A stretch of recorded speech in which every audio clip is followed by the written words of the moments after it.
Common encounters natin na ginagawa kapag nag-evangelize tayo sa field, which is kung paano natin i-deliver yung apostolic doctrine sa ating mga ini-evangelize at kung paano natin ito may explain sa kanila with love and with clarity na maintindihan nila ng maayos sa ating meeting.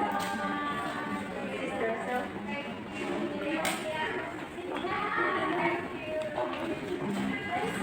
pwede ba share sa'yo ng word of God?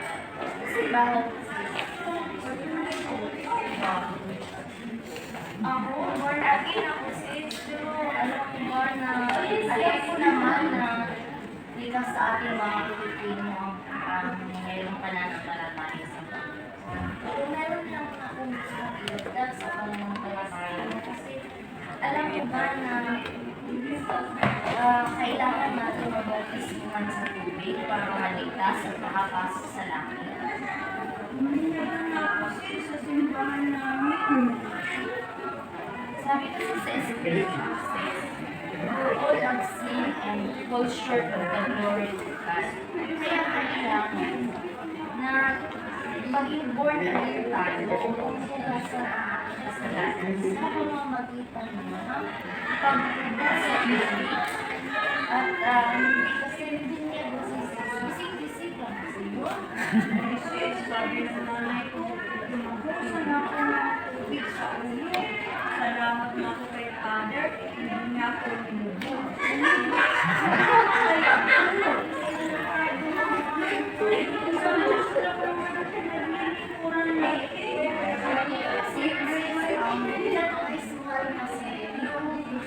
Malaki na at pero nakakayang magsisip ng kanilang mga kasalanan. So for sure, hindi ka namin malulumos. So, Malulumos. Malmos. Malulunod. Bautismo sa tubig. Upang tayo ay maliligtas na according sa John 3:3, masahin natin.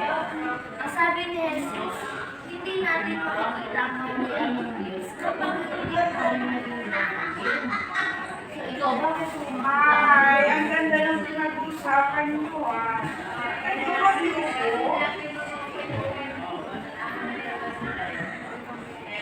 Diba mga sister ko ba sister Anne, sister Gray? Apostolic kami. Nag-usapan niyo ano gagawa natin?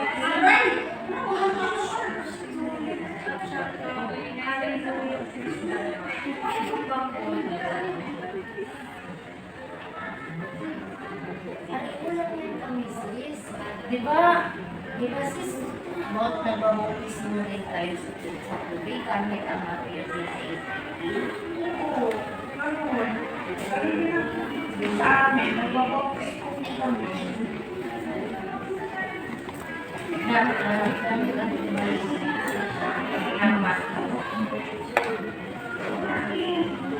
Oo. Ang gamit ang Matthew 28:19.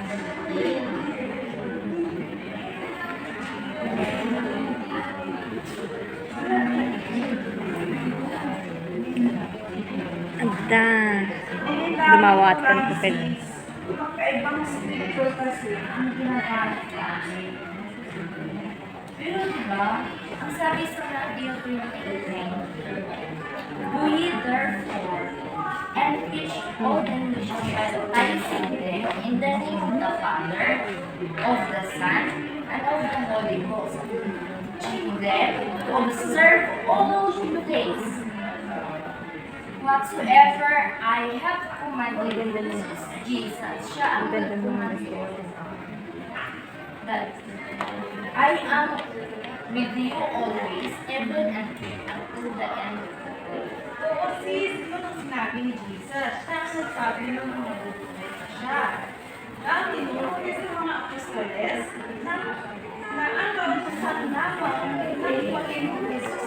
Ngunit, ang katuparan niya ay nasa Acts 38. Diba sabi ni Peter roon? Peter said unto them, "Men, you want to give and be baptized in the name of Jesus Christ for the remission of sin, and you shall receive the gift of the Holy Ghost." Pero sis, di ba dapat yung susundin natin yung Panginoon doon na nagsalita doon sa 28:19? Kaysa yung dyan sa Acts 38, kasi Pedro lang naman yun. Isa na siya, apostol. Oo, sis. Gusto nga lang siya. Pero di ba sinabi din ni Jesus sa Matthew 16:18-19, sabi niya, "And I say also unto thee that thou art Peter, and upon this rock I will build my church, and the gates of hell shall not prevail against it. And I will give unto thee the keys of the kingdom of heaven." Kaya, sinabi yun na Peter, alam niya at inupan niya yung salita ng Panginoon sa Matthew 28:19. Kasi siya lang ang binigyan ng Panginoon ng susi ng ating kaligtasan. Salamat sis. Tama yun. Pero sandali lang sa okay, sige. Kung yun ang susundin natin. Pero, may isa pa talaga akong magulat. Bakit in the name of Jesus lang tayo kailangang bautismuhan? Paano naman yung Father? Paano yung Holy Spirit? Pabaliwalain na lang ba natin yun? Nakasulat na rin sa Biblia. Kasi sis, ang sabi sa Acts 4:12, kay Jesus lamang matatagpuan ang kaligtasan, sapagkat sa silong ng langit, ang kanyang pangalan lamang ang ibinigay ng Diyos, wala ng ibang pangalan. Ngunit, sandali kasi kanina binasa ko sa Matthew 28:19, English, Tagalogin ko kasi hindi ako English speaker. Para mas malinaw. Ang sinabi kasi dito bautismuhan ang lahat ng inawal sa pangalan ng Ama, Diyos sa Anak, Espiritu Santo. Nakapasa ba ako sa kinder section 11? Bakit na nga ang naipasa ko Tama naman yun sis, merong Ama, Anak, at Espiritu. Pero, hindi natin i-disregard yun. Kung mapapansin natin, ang salitang pangalan ay singular. So, ibig sabihin, ang Ama, Anak, at Espiritu Santo ay isa lang sa pangalan. Sa pangalan lang ni Jesus. Alam mo ba hindi ko maalam si So, alam ko sa'yo, sis, dito sa 1 John 5:7, ang nakasulat dito, "For there are three that bear record in heaven, the Father, the Word, and the Holy Ghost. And these three are one." Yung tatlo, sis, iisa lang yun. Kaya, sis, ang Ama, Anak, at ang Espiritu Santo ay hindi pangalan, kundi titulo lamang yun. Kaya sa'yo, example kita ha, tinatawag ang anak ng nanay mo, tinatawag ang nanay ng anak mo, tinatawag ang ate ng mga kapatid mo. Diba? Titulo lang yun, tatlo titulo. Kaya titulo lang yun, pero ang pangalan mo na Jose, yun ang proper name. Magagamitin natin kasi doon yung may authority. Bakit nag-process ka ng bank book, ng passport, o diba yun ang ginagamit mo, yung pangalan mo Jose, yung ate, yung nanay, o yung anak. Yun yung gagamitin natin kasi ang pangalan ni Jesus, yun ang may authority kasi yun ang dapat gamitin natin sa bautismo. hindi ko nadaanan ng tatlo na yun ay isa pa. Ay, sis, alam mo ba, ang sabi sa Mark 16:16, sumasampalataya at mabautismuhan ay maliligtas, datapwat, hindi sumasampalataya ay parurusahan. Iiwan ko sa inyo, mapupuluan ako. Kung saan ako na nagulat, kung ako mamamatay. Ay, gusto mo ba na mapagkaman ka?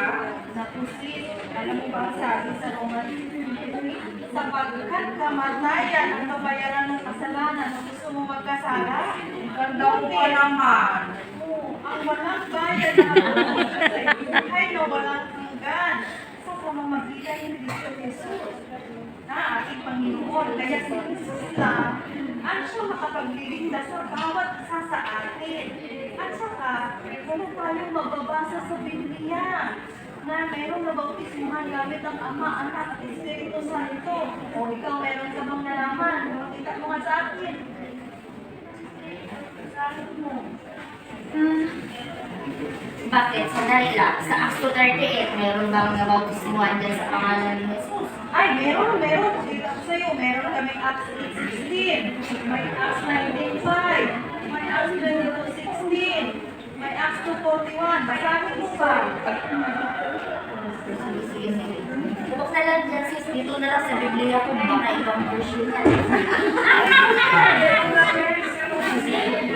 Basahin ko ang Acts 2:41. Then died that gladly received his word were baptized every single day. There added unto them again 2,000. Sabi mo ano? Meron eh. 2,000.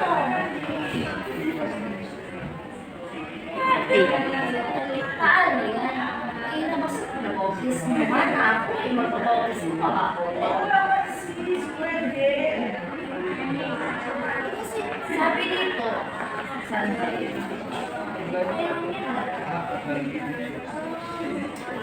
sa Ephesians 4:5, ito, nakita ko na.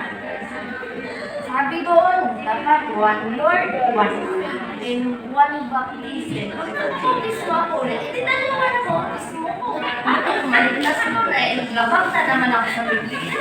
Hindi ganun din sis, kahit yan. Pwede din yan.